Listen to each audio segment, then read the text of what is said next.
think we know what is death. That death is the parting, the end, something that ends the process of living. We believe that we live and we die, and it's two separate things, that the entity that was us, or someone we love, or someone we know, existed in this reality, and now it doesn't exist in this reality. It's dead. It no longer has life. And if this world is like a game, this participant is no longer in the game. He has left. And we will leave this game one way or another, one day or another. We will not be in this game. This is what we believe. We think, we speculate about what happens after you die, or what is death. We think about what religion offers us, heaven or hell, or reincarnation, or nothing at all, just being lying there in the ground. We think we know, we believe and we know that life and death are two separate things. And we can't help ourselves, because in outer reality, this is what it looks like. One day you love a person and he's there, and another day he's not. And you can't find him anywhere. It's so strange. Where is he? He was here. Where did he go? So we believe that if he was here, and now I can't see him, he's not here. The absolute reality is very, very different from our narrow way of seeing it. In the absolute reality, there is no difference between life and death, because there is no life and death. In order to have the death, you have to live. Something has to die, like good. So something can be good only if there's evil. There's the contrast. So in order to have death, you have to live. And you believe in life, so you believe in death. This is the great illusion, because we believe we are what we are, a separate form in the world that is built out of space and time. We are located here, there's matter around us, it looks like an outer reality with a person in it. So we believe we live this life, and we believe that it ends. So in order to believe death, you have to believe that you're alive, and you believe it. And now I'm telling you, there is no life as you know it. The life as we know it is the great illusion, is the great separateness. It's the disguise of the one eternal all-nothingness that is the only thing that exists and will ever exist. So there is only one eternal, unmoving, nothing that is full of all the phenomena, and this thing is us. It only disguises itself as a separate being, and we identify with this separate being, and we believe we have a life. We have a life, and we live it, and we feel a range of emotions, and then it ends, or someone we know, and we see his life, we see how it ends.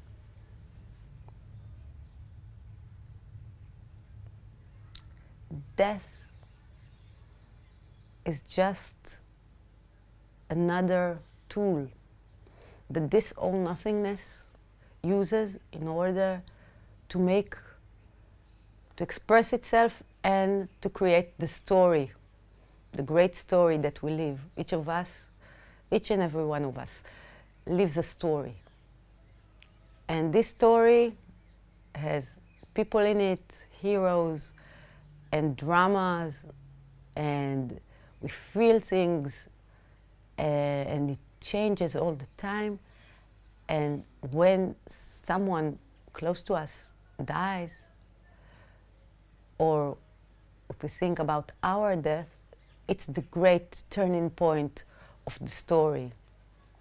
It's the place where the hero, which is us, has to change, has to evolve. It's a very hard thing to say that death is only an instrument for the all-nothingness to express itself more deeply.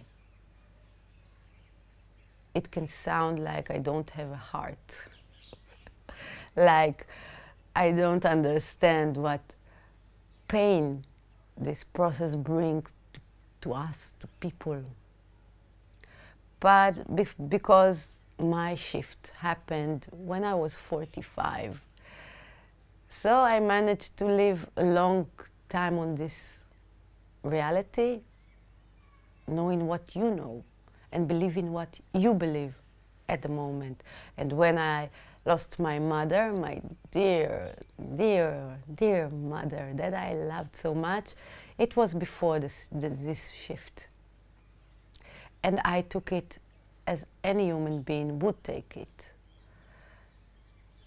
I was devastated, and it was such grief for me and such cruel parting. It was terrible for me as a person. But now, when I see things from the absolute perspective, and I do see things from the absolute perspective because I am the absolute perspective. I am all nothingness. As you are the absolute perspective, the all nothingness, and you still identify with your form, so you don't express it. I do express it.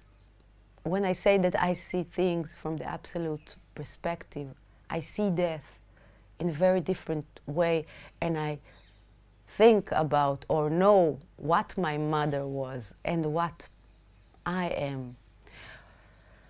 So my mother never existed as a separate being from me. We didn't live in a world where there was me and my mother.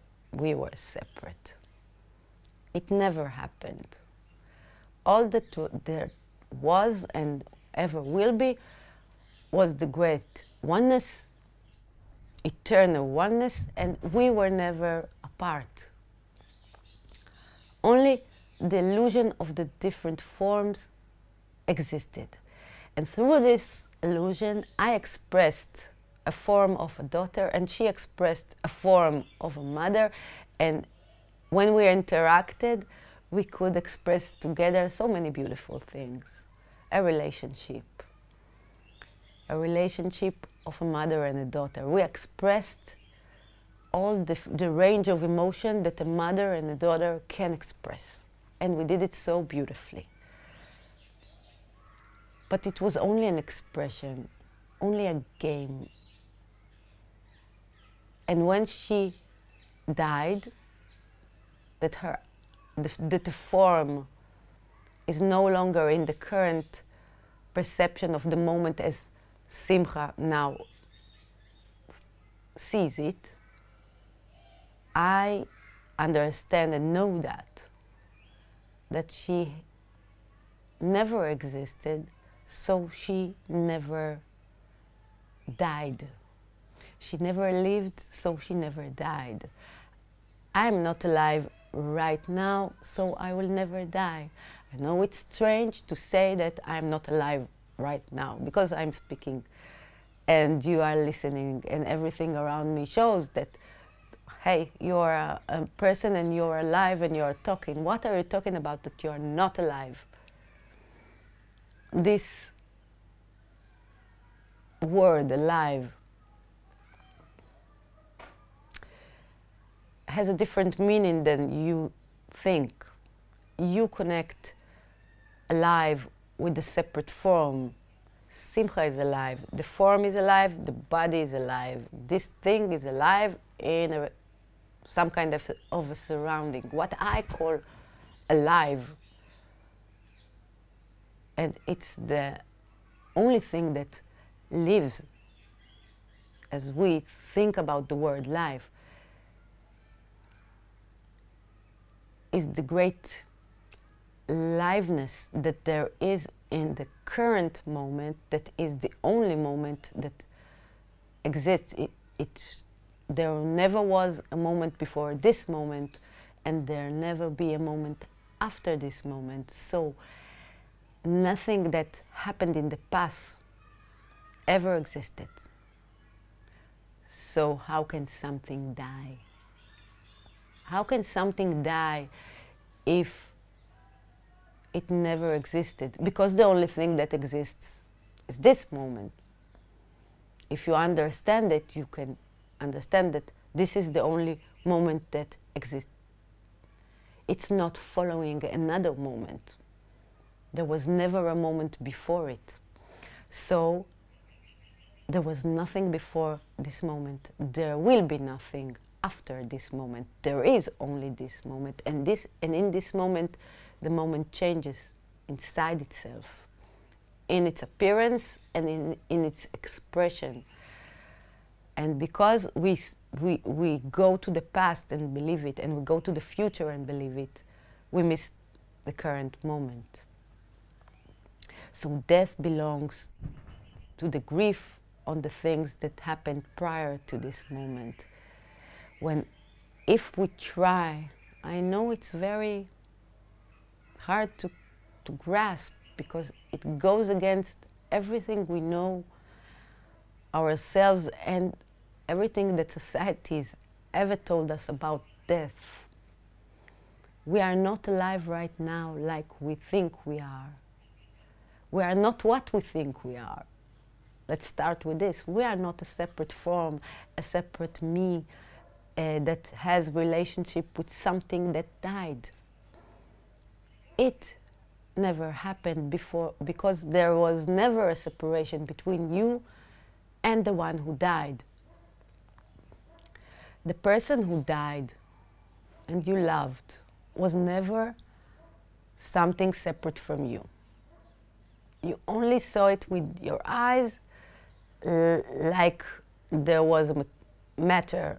You were made of some kind of matter, he was made of some kind of matter, and you two meet. This thing never happened. You were always connected like this. And inside this oneness, you expressed your love to one another, and that was the time to express the love, because the one moment expresses itself in different ways. And when you were expressing love to the one you love in a separate form, this was the moment for it to happen. So when I think about my mother and the love we expressed for one another, or when I drive and she was singing and we were singing together, and it was so much fun. It's the same moment as now that I'm speaking to you. There is no difference. It's the same moment. The moment has never changed, only its outer expression. Instead of singing in a car with my mother, I'm sitting in a chair and talking. It doesn't matter to me. I don't think that it's different from that time. It's the same time. It's the same moment. It's the same eternal moment that never existed on a timeline. My mother was never separate from me. The one you loved and is dead was never separate from you. So now, after the shift, I don't miss her or think she's not. She's like an angel that comes with me when I go to places. And she's different from me and she's guarding me from somewhere. Or that I feel her in my heart. Because Simcha can feel her mother in her heart. No, I know that she is me. She is me, she was me, she never existed. I don't exist right now. I know that everything that I see around me is that eternal moment, is that oneness, that all-nothingness. We are not alive as we believe that we are alive. Life is not what we think it is, so death is not what we think it is. It's the same essence, it's the same expression. And if we see it in a different way, it doesn't matter. It doesn't matter like how you see reality. It doesn't change it. In the absolute reality, nothing changes. There is no story that changes. You don't have to be good on this reality in order to gain something in a different place. There is only this place. This is the place. This is the place where life and death and all the phenomena tell themselves a story, expresses itself. It's a wonderful expression and it's a terrible expression and it's such a deep expression. It's such an amazing story. You can't start to grasp how amazing this all-nothingness is. And in this one expression that has many, many, many countless stories, death is a tool to change the story. And when someone we love dies, we can't help ourselves. We have to change. We have to go through a transformation. Something happens to us. Sometimes it's bad. We can't contain all this suffering and those hard feelings, and we go into a state of depression and things go. The expression, our lives are bad after the death of someone we know.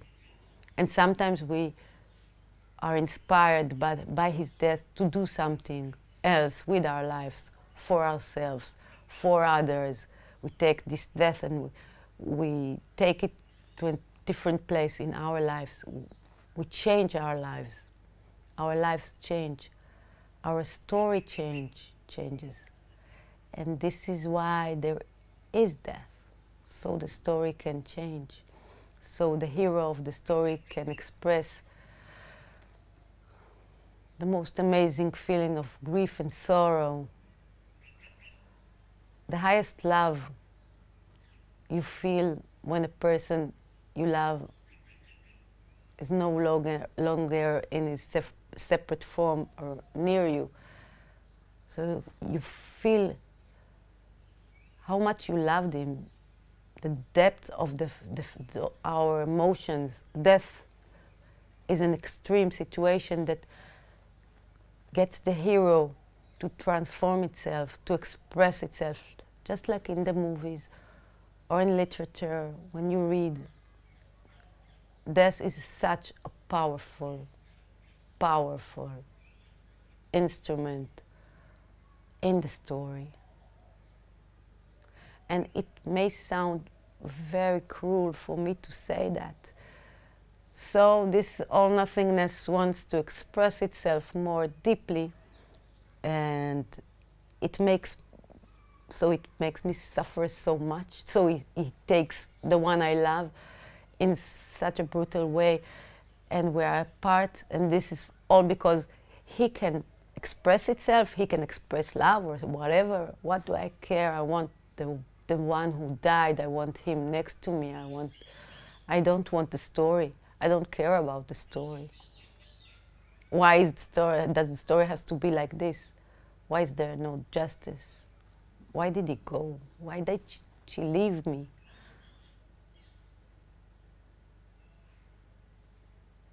But when we think in this manner, we miss the point. It's not that the all-nothingness wants to express itself. It's like one all-nothingness, and there is us, and he wants us, like some kind of a God, to be more evolved and to see how it affects us when it takes someone from us. So it's like a little game for him, for this all-nothingness. This is not the case. We are that all-nothingness. We are that oneness. We do that to ourselves. This is what we want. We are the all-nothingness. This is what we want in the deepest level. And only the separate form and the identification of us with the I, this is what brings all this pain. So we are not different. We are that all-nothingness that expresses itself. And the all-nothingness, use death in order to express ourselves more deeply, to express all the love we can, all the sorrow we can. The deepest levels of emotion are caused by death. So when we die, or someone we know die, he is not transformed into another shape. He's not going anywhere. He doesn't leave. He is you. He was always you. And you yourself, when you die, you will not cease to exist in this reality, because this reality never existed. So nothing to leave. There is no place to live and to go to, because this place doesn't exist. So when you die, you only realize that. You only realize what you are. You only realize that. And when someone you know dies, he's not going anywhere because he was never here. This place is not real. His death is not real. All the separateness is not real. All that is real is that one, all-nothingness, eternal, sacred, us. And we are together in this great illusion and story. And I wish you to see that as a reality in your lives, because this knowing is such a joyous knowing. It's such an amazing knowing. When my shift happened, I lost the fear of death in a split second, because I understood where I am, because I understood there is no death, there is no life. It's all an illusion. And if you will see that this way, you will be like I am, unseparated from everything, and you will not see a separation in death. Nothing good, nothing bad, nothing ventured, nothing gained, nothing stillborn or lost, nothing further than proof, nothing wilder than you, nothing older than time.